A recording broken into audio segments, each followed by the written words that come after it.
I'm glad to welcome you to the first session of our course on process description and design. And the topic of our today's session is, why describe processes and what are they? As usual, the session is held in an open format, meaning anyone interested can attend. The course website is available at this address, Pritula Academy. Here's a quote from the course landing page. To manage processes effectively, they need to be described and designed. And in this course, we're going to study this in detail. In case I haven't met some of you, my name is Mike Pritula, and I gained most of my experience in process description, I believe, at Starlight Media. I had an opportunity there. Today, I'll show you parts of the documents I developed, but first, let me give you some background. It was the STB TV channel, part of the Starlight Media Group. When I joined the company, there was no formal recruitment and onboarding process in place. However, the company had big ambitions and major growth plans. There were already many job openings at that time, and the recruitment process needed to be systematized, not to mention other processes. I was initially hired as the head of recruitment and onboarding, and they said, "Go ahead, what ideas do you have for improving processes?" I presented them, and they told me to implement them. And that's how I gained my first extensive experience in process description. I described processes, developed recruitment policies, and created documents. About 30 documents were developed, and I'll show you screenshots of some of them today. And it was this systematic approach to building processes that allowed us to improve the quality of recruitment and increase its speed. To systematize the process. In our company where I worked in gaming Preply Ideal, I also set up various processes. But most often, I guess, they start by setting up recruitment, then onboarding and training. Companies also like to describe the process of salary reviews. In terms of best practices, here's a list of practices that I regularly follow and recommend to you as well. These are companies or consulting firms that are worth keeping an eye on.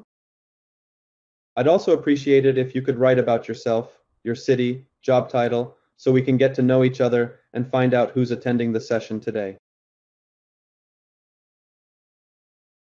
So someone wrote, "Good evening" on Facebook. Good evening. Hello to everyone who's joined us.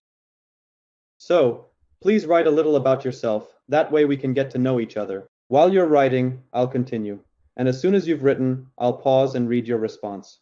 For those already enrolled in the course, there's homework waiting for you, and today you'll get your first assignment, for completing which you'll receive a diploma. So here's our course syllabus. Today is our first session.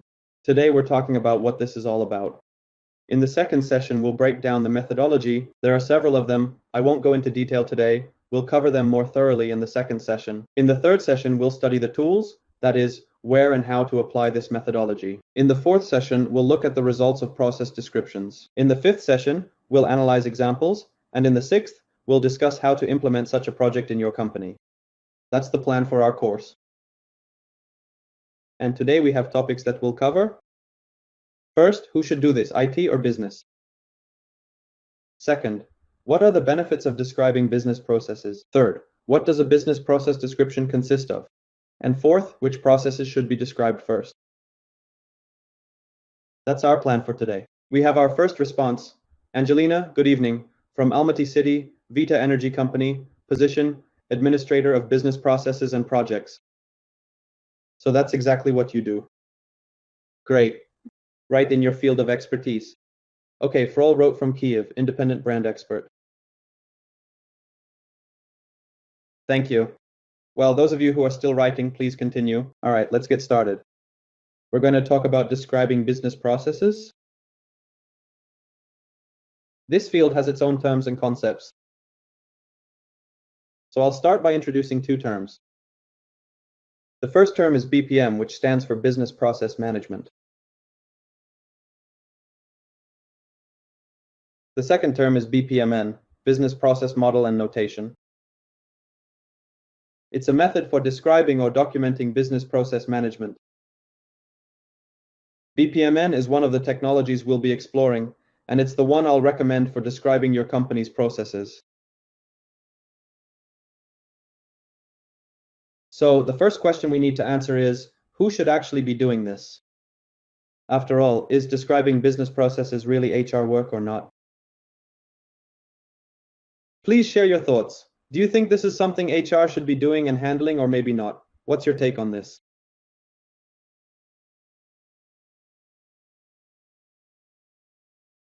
Perhaps you could share your experience of how this was handled in your company.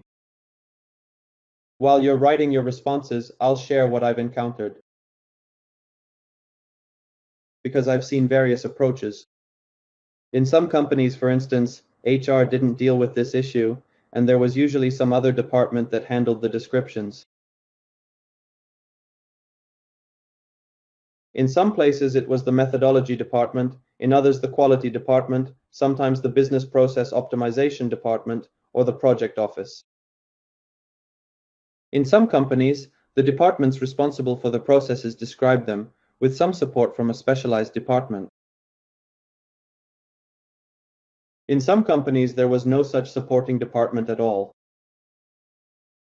The departments that understood the importance of describing business processes simply did it themselves. These are the configurations I've seen.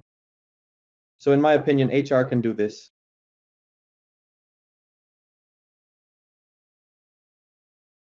At least when we're talking about HR processes. If we're talking about company-wide processes, I'd see HR's role primarily as a role model, setting an example by starting to describe their own processes. Secondly, as a facilitator or moderator, but not as someone who goes around describing processes in every department. Let me explain why. Because this would require a deep dive into the work of each department, and consequently would need a full-time commitment. So, if you have a business analyst or another position in the HR department that deals with process description, then yes, HR can handle this. If there's no such position, then HR does it for themselves and shares the tools and approaches with the company so that others can do it too. So, Galina responded, saying honestly, she's not sure, but at her previous workplace they did describe processes. The quality management system handled this work. I have a theoretical idea of how to do it, but in practice it's tough. I see, thank you for sharing.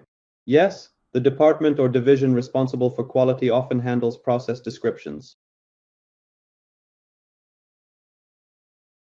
because it's one of their tools.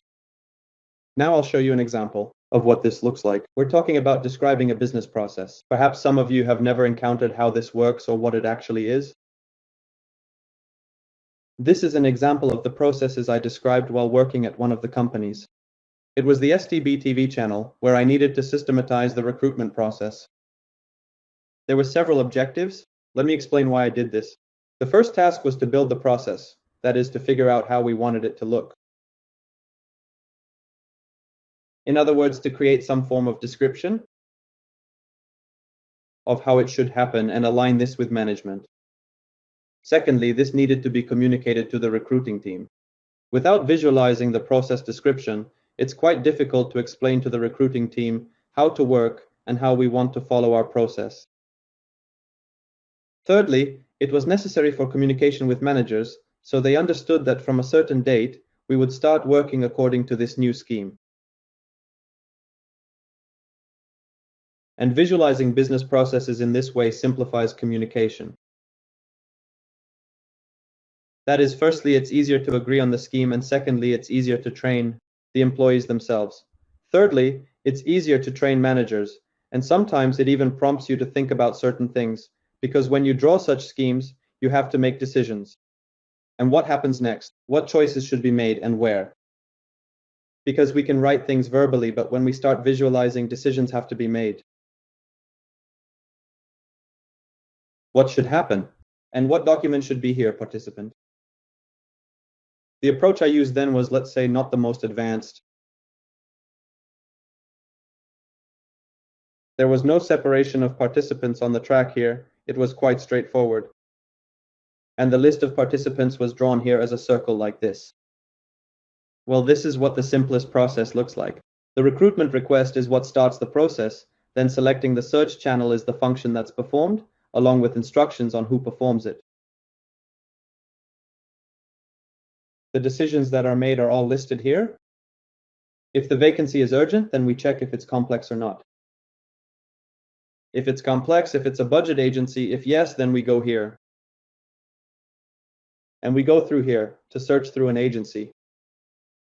If the vacancy isn't urgent, we can start with internal recruitment.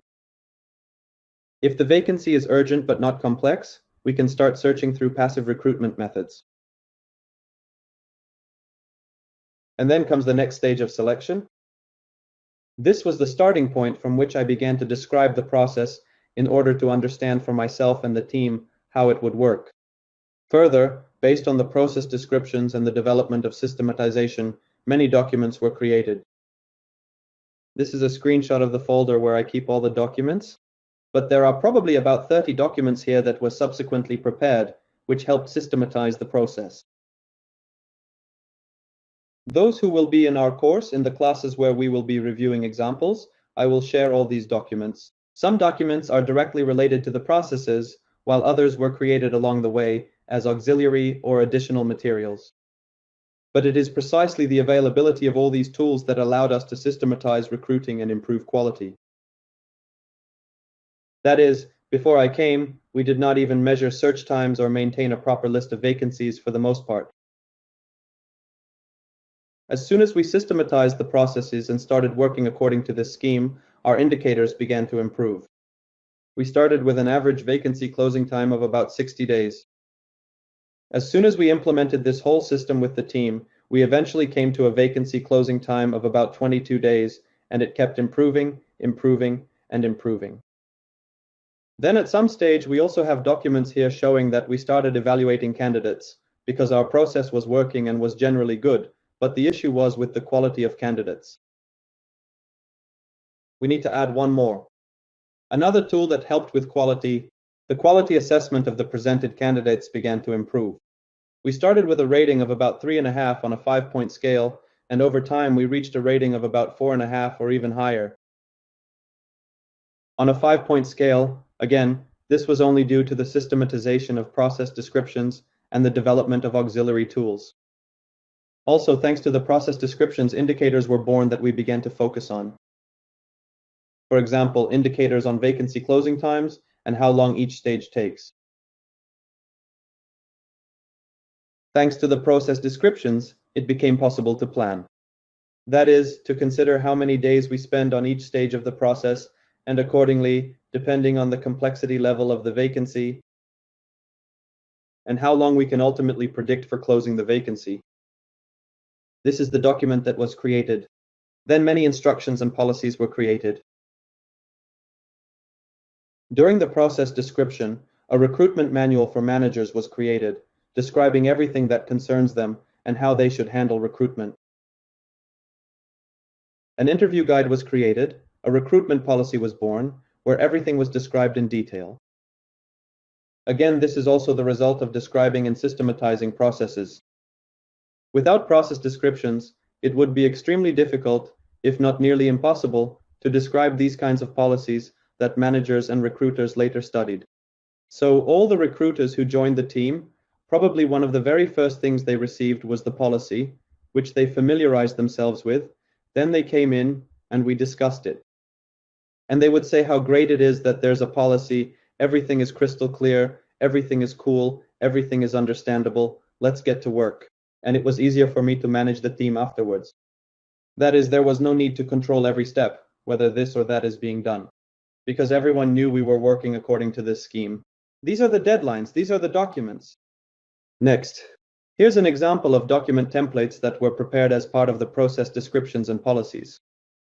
For example, the job offer template, the test assignment template, these are also part of the policy and part of the documents that were prepared.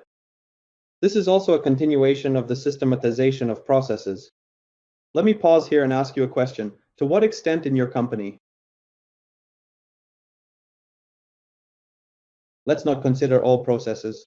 Let's take HR processes. How systematized, described, and developed are the documents for HR processes? Let's use a 10-point scale, where 10 points would mean that for each HR process you have everything described, everything systematized, everything prepared. And 0 points if everything is completely chaotic with no descriptions at all. Rated up to 10? Okay, I'll read Angelina's comment.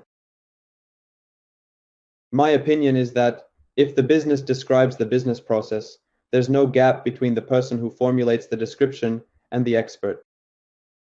When a business formalizes processes, you can see all the problems, fix them, and restructure the processes. The business, having described the process, considers it its own. It considers the model and regulations as its own tool. Angelina, in our case, the business is HR if we're talking about the HR process. Well, actually, I also think that those who work with the processes will be better at describing them. HR if we're talking about the HR process. Well, actually, I also think that those who work with the processes will be better at describing them. And then came the ratings. I see a rating of 5. I see a rating of 1. Here's Alice's rating of 4. Please write something because my image froze for a second and that's it. Accordingly, when all processes were described and documented, counting and reporting began. We got the opportunity to plan job closings, essentially to plan the business. And at some point, when I had the whole system ready, I was able to calculate how many recruiters were needed to fill the vacancies. Here's an example of such planning in action. This happened when we had about 5 recruiters. There were 222 vacancies in progress. We also knew that another 220 vacancies would soon be coming in. Thus, there was already an understanding that 442 vacancies needed to be filled. Next, we had recruitment statistics, and we even had 6 recruiters at the time of preparing the table. There was an understanding of how quickly vacancies were being filled, and from there it was easy to create a model. How many recruiters we needed, what our monthly vacancy closure potential would be, how many months it would take to fill all vacancies, and when all vacancies would be filled. This was only possible thanks to systematization. And then they approved increasing the department to 12 people. So we agreed that we'd double it, and if we needed more, we'd expand further. And eventually the department grew to 12 people. Again, the analysis, understanding of the situation, and planning were only possible after describing the processes. Here's another example of documents that were created during and thanks to the process descriptions. This is the candidate assessment based on interview results. This particular document was born from the understanding that even with very clear processes, even following all the steps, even following all the regulations and so on, there's an issue with quality. That is, the quality of candidates is not the result of incorrect processes. It's a possible result of incorrect assessment. That is, according to the process, for example, a candidate assessment is provided at some stage, but the assessment itself is not accurate enough. And so we created a document, a candidate assessment based on interview results. Now it's called a scorecard, but in 2010, when this document was developed, there was no such understanding. Few companies evaluated candidates. That's how the document was born, and thanks to this document, this assessment began to grow significantly. I mean, in percentage terms, there was growth from month to month, because, well, to jump ahead, I'll say that the recruiter's compensation was tied to this. The personnel search and selection request form actually came into being right away when describing the process. There was an understanding that it's impossible to build processes without a quality request form. That's why it's important to have one. Okay, let's move on. So indeed, answering the question of who should do this, using these documents as an example, we can understand that an external business analyst or an external process description specialist could probably do this part of the work. They can review documentation, conduct interviews, and describe processes. But they won't be able to create other documents, those that arise from understanding that something isn't working here. They won't be able to identify what needs to be improved here. Therefore, I agree with Angelina, whom I responded to in the chat, that ultimately, the processes should ideally be described by a representative of the department whose processes are being described. If we're talking about HR processes, then it's HR who should describe the processes themselves. In other words, don't expect someone to come and provide answers or guidance. Galina asks how to draw such a diagram. Galina, I drew it in Microsoft Visio. There is such a program. In our course, we'll be examining different tools. I drew this particular diagram in Microsoft Visio.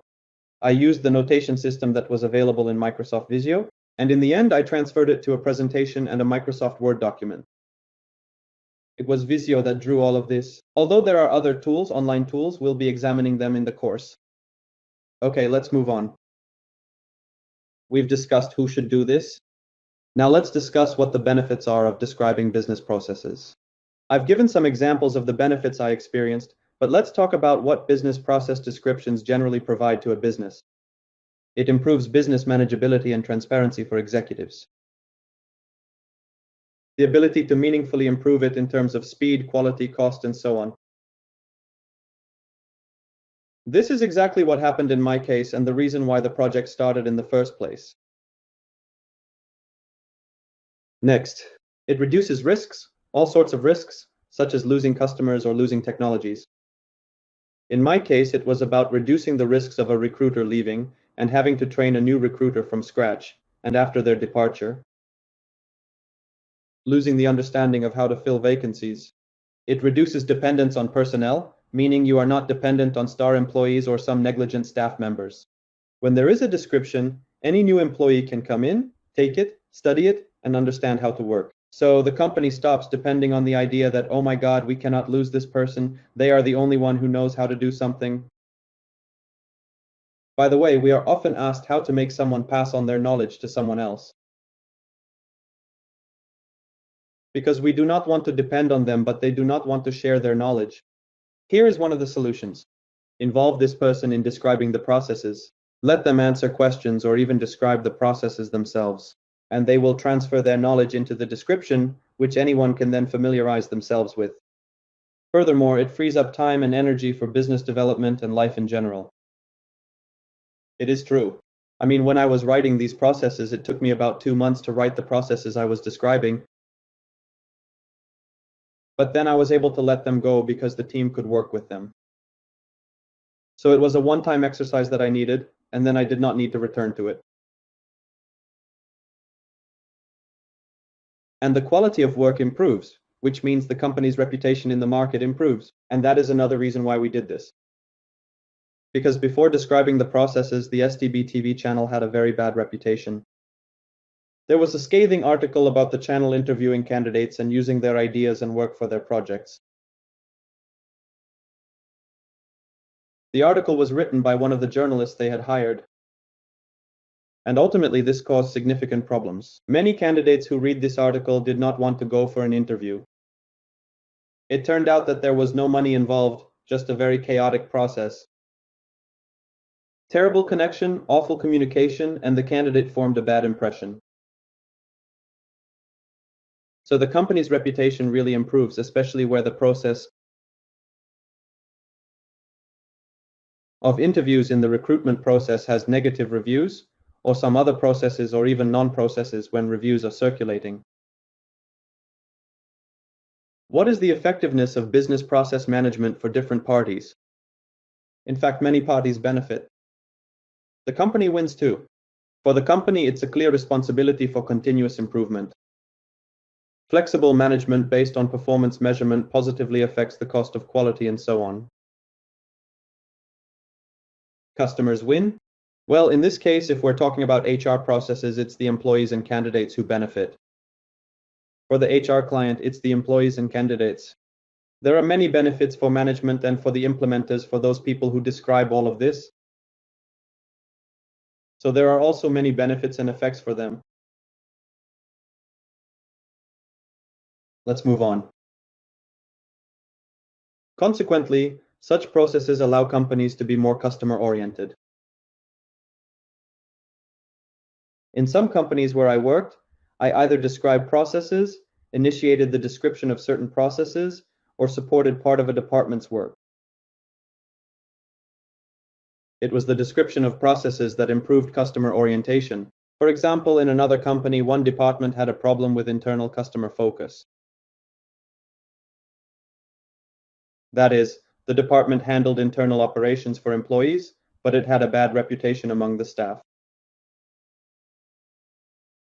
Everyone said that this department is not customer-oriented, they treat employees terribly, and behave in an incomprehensible way. My part was to conduct a study on the interaction with this department. The study showed that there were indeed huge problems, meaning the department interacts poorly, and the solution to this situation was to describe processes so that people would become more customer-oriented through these processes, so they would give feedback, meet deadlines, so that there would be a record of requests and appeals, and a measurement of the quality of request fulfillment.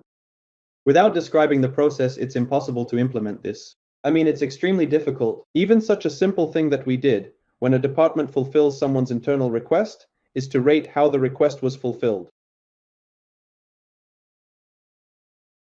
But I'll give an example. Let's say it's the administrative department, which employees approach with various issues. For instance, a chair is broken, a light bulb doesn't work, a faucet is leaking, or something else happens. These are essentially the requests that come to the department. Employees complained that these requests were treated very negligently, and in some cases they were even rude or bossy towards the staff. When the need to evaluate requests arose, an idea was born. Obviously, if people don't like how their requests are handled, let's have them rate the requests, so we can see that they're not handling the requests well. Without describing and building processes, this was impossible. Where to insert this rating, how it will work, who will send it, who will respond, what are the deadlines, how to automate it, and so on. Therefore, describing processes improves customer orientation, both internal. If we are talking about internal company departments, it turns out to be customer orientation towards employees, as well as external for external clients. That is the benefit of processes. Here is an example of building, or more precisely, an example of describing processes, how a company, let us say it is a car manufacturer, not a dealership, can improve its relationship with a car dealership. There are global process stages: design, production, assembly, shipment. There is a description of processes, and even with such a high-level description of processes, you can do some analysis. You can plan some actions, you can look for where there might be a malfunction right now, and so on. Here is another example of process description. Here, the process description shows that the company, in addition to the classic functional view of the organization, is beginning to develop a process-oriented view. Because this is how we usually imagine an organization, as a hierarchy. There is the CEO, there is the marketing department, production department, sales department, HR department, finance department, and each is like its own kingdom. It is very common, even in chats, to ask how we can improve interaction between departments. What do you want to improve? But there are different departments, they need to collaborate, but there are problems. They do not understand, they do not want to cooperate, they want to interact, and so on. What can be done? Here you go, one way to describe processes that will span several functions, several departments at once, and then it will be much easier to organize work. In other words, people will understand what is required. That is how it is. Here is a question. Mike, can you tell me how long it might take to describe all the production processes and where to start? I started with my department, HR and recruitment. Management wants to start with production right away. I need to find a starting point to ensure the correct sequence. But to start, you can describe the high-level process. That is, do not go into some narrow direction, as you wrote about HR, but gather the managers and yes, write it down. I guess if it is manufacturing, it all starts with the procurement of certain raw materials or maybe even design. I mean, I do not know how your production works, so write down a few top-level processes. Then go a little deeper, describe lower-level processes, and then decide, I would not even start by describing the goal-setting process, but rather why you want to describe the processes. Perhaps you have a specific problem, maybe in production, that you want to solve. And then, by focusing on a specific problem, solving a specific problem, you can understand where to look next, in which direction, and what to analyze.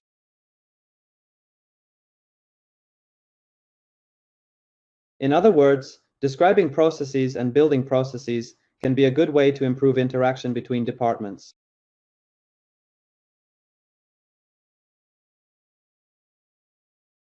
Let us move on. So what else can be done? By describing processes, it is possible to answer the questions of who does what work, when, why, how, and where.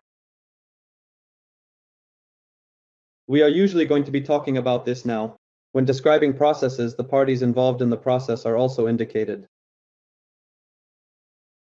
And thanks to this visualization, it is very clear how these parties interact with each other. For example, sales, design, manufacturing, assembly, and delivery. So this is a very simple process described. Most likely, the processes will have several movements between different parties. But this approach to describing processes allows us to better show how different departments interact with each other and, in fact, for employees. The beauty of describing processes is visualization. Many people understand much better when they see things visually. Let us say, a lot of people seeing some visual representation of something understand much better how the system works. That is, not everyone can imagine it without visual representation. And many people, company employees, when they see the process visually, they even start to imagine the process themselves and begin to work better. So it makes their lives much easier. They have an aha moment like, oh, so that is how it works. So that is what it consists of. That is, the graphical representation of the process itself already benefits all participants. In addition to the benefits I mentioned earlier. Next, here is what the description of business processes provides from a business perspective. For business process management professionals, organization, efficiency improvement analysis, and process-based business management. So essentially, anyone can be the initiator of process description at this point. It could be the business itself with its main objectives. By the way, answering Galina's question about where to start. Start by understanding, based on this slide, what do you want from describing your organization's processes? What's your first priority, what's second, and what's third? For example, you might want cost savings, process management, and perhaps something else. Once you understand what you want from such a project, it will be easier to know where to start and how the project will develop. Let's move on. Next are the levels of business maturity. Describing processes is also about the maturation of a business, because we can broadly identify 3 levels of business development: spontaneous business, where there are no processes and everything depends on people. But usually when it depends on people, it has one big problem: the inability to scale. The second level is a clear system when order emerges. This is what many companies strive for. Coherence emerges. But it's not the last one. There's also a third level, a living self-developing company, or holacracy, teal organizations, which is what Google is trying to build to some extent, and what companies like Zappos and others have. So, just to avoid giving you the wrong impression, these organizations don't live without processes. It's just an even higher level of work organization, coherence, and clarity that comes from describing processes. When companies can operate in such a way that it seems there's no management system, yet people interact with each other effectively. In other words, it's impossible for a spontaneous business to become a living, self-organizing company without going through the stage of a clear system where processes are established. Otherwise, it would be living, self-developing, self-destructive chaos. From this perspective, they are useful. There are also different levels of process maturity. If we look specifically at processes, not the business as a whole, there's an absent level of process maturity when nothing is formalized, spontaneous. When everything happens randomly and inconsistently, then there's repeatable, which is when some repeatability emerges, but it's not yet documented, rather based on intuition. Defined is when some documentation description appears, and then there's measurable. By the way, measurability is another goal for describing processes when a company starts. To implement some measurement system, it's interested in improving efficiency. You can improve when you can measure. Then the company describes the processes and optimizes them. But optimization is the top level. It's when a company has already described the processes, lived by them, and starts thinking, We know our processes. We work according to them. We have clear information on what can be optimized. Based on this information, we can optimize, or it can be depicted like this. This is a different approach. I'll say right away that in the topic of business process description, there are different schools of thought, trends, and cultures. They have a lot in common, and each sees it a little differently. At the end of the class today, I'll recommend 3 books that I think are probably the most understandable and interesting. Everyone does it a little differently. Probably the approach I used is also mine to some extent, and your company most likely uses its own approach slightly. This is normal. The main thing is that it works, not that it conforms to one specific approach.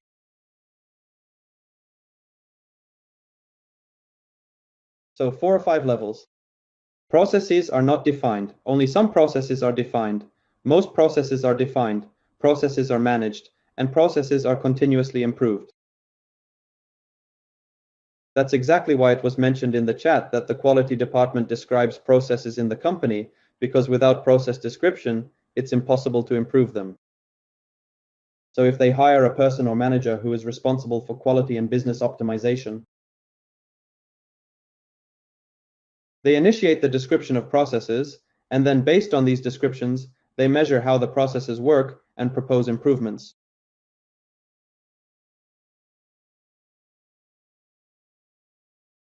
So if we're talking about building a systematic company, one that runs as smoothly as a Swiss watch, where processes are fine-tuned and deliver good results, where every employee knows what they're responsible for and is well trained in their job, where people don't have to think every time about how to perform a task, meaning there's a clearly effective technology in place for dealing with clients, fulfilling orders, and so on. A company where costs are reduced and quality is improved, all this is impossible without process descriptions. The systematization of the company would be impossible. So there's this triangle of a harmonious business, where the business is harmonious when there are the right people, the right goals, and a system. What do companies often do? They say people are the most important thing. People are the most valuable asset. Cool, that's true. It's really important, but it's not enough. Then companies say we have people, now we need a strategy. We need goals, we need to know where we're heading. Great, that's also true, but it's not enough. And only when a system appears as the third side of the triangle, that's when the business becomes harmonious. Then the people work, there are goals, there's a system, and the business starts to produce results. What does a business process description consist of? The business process description uses a model that is actually used in most diverse projects, which consists of 4 basic cycles: planning, acting, checking, adjusting. That's how processes are described. If we break it down from the perspective of building a process approach in an organization and more detailed actions, this cycle, by the way, is called PDCA. This is, in fact, an intermediate stage, and the usual process construction looks like this. First, decisions are made, then preparation takes place. The process is developed based on the organization's architecture. A system of indicators is developed. The organization manages the process. Processes are described, regulated, and a regular cycle of process updates is launched. That's how it works.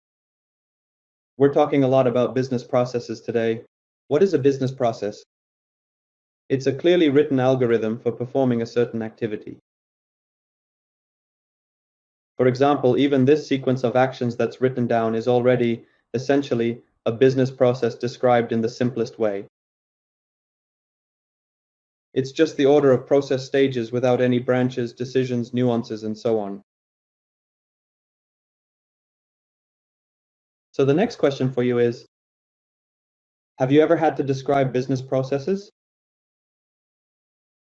That is, if we follow this definition, to clearly document some algorithm for performing an activity. Maybe not even as a diagram, maybe even as a list. Sometimes creating an onboarding checklist is already a description of a business process. Yes, partially. Okay, good. Let's see who else has such experience. Yeah.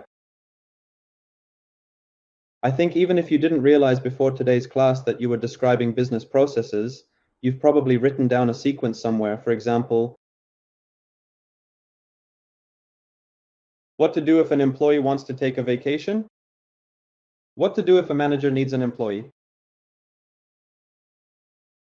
What to do when new employees start and you've written a list.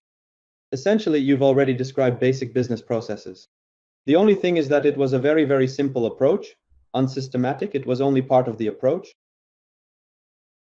but you already have this skill to some extent. Even if you've planned a vacation and wrote down to get a passport, obtain a visa, buy tickets, or maybe choose where to go, select a hotel, buy tickets, and so on. You documented some actions, a sequence, one after another. This was also a very simple, very superficial, very light description of business processes. So here's the answer. Yes, staff onboarding, final settlement on the day of dismissal. Consequently, the skill itself is quite simple. The question is, which methodology to use, how to use it, and what tools will help you with this. Now, regarding methodology, there are indeed different methodologies. Probably the most popular in the world is BPMN. It has different versions: swim lane methodology, simple flowcharts, IDEF, UML, EPC, value stream mapping, and so on. In general, there are very different approaches. The example of BPMN we talked about today, business process model and notation. There are actions, there are decisions that are made. There's an option if one decision is made, there's an option if another decision is made, there are documents that can be generated, and there's a concluding event. Here's a very simple depiction of the process using this methodology. The swim lane example allows not only to describe the process, but also to divide it among different participants. And then it will be clear whose court the ball is in. That is, there can be people or departments here on whose side the actions are taking place, who is making the decision. And this kind of diagram perfectly lays out in people's minds who is responsible for what. There's a flowchart option, it has a slightly different format. Basically, the entire approach affects what kind of shapes are used, let's say. In some approaches, certain shapes are used. In other approaches, different shapes, how they connect, what function they perform. So from the perspective of learning process description, if you understand what a sequence of actions is, you know the language of shapes, that's how I'll put it. That is, for example, if you know the basic 10 shapes you need to describe a process, then you're already quite well prepared to start describing processes. Then comes the muscle building. There you can already develop documents, regulations, develop indicators, and so on. And in general, everything that enhances process management. But the most basic thing is a list of actions and visually formatting the list of actions using one of the methodologies.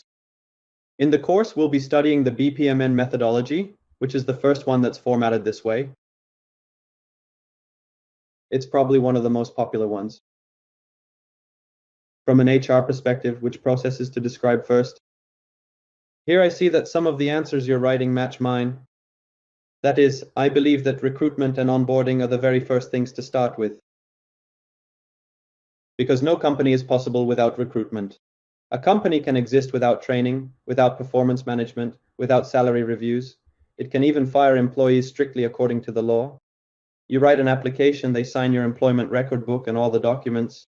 But to organize recruitment and onboarding well, with recruitment in first place and onboarding in second, is extremely important to ensure that the right people join the company. If the wrong people join the company, then everything else is not as important. When this is described, then training, performance management, dismissal, these are the basics, and all other processes can be added. First of all, performance management itself is a very broad topic, because it can include regular feedback, one-on-one meetings, and performance reviews. Salaries, everything related to compensation management can also be included. But if we are talking about the first priority, I would recommend this. Also, interestingly, there is a list of possible HR processes described according to a certain methodology, where essentially almost all HR processes are described, and it can be used as a basis for understanding in general